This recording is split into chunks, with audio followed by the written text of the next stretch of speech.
Sabi ka pag una. Oh, okay na. Okay na. Guys, laban lang tayo sa trabaho natin ha. Huwag mawala ng pag-asa.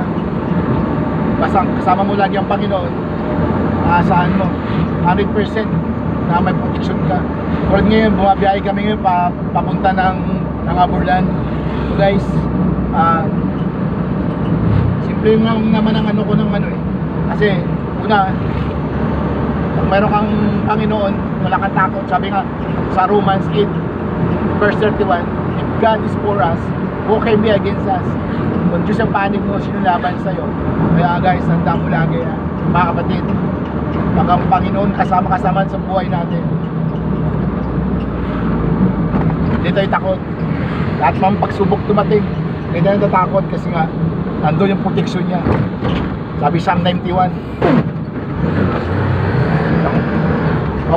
Opo muna.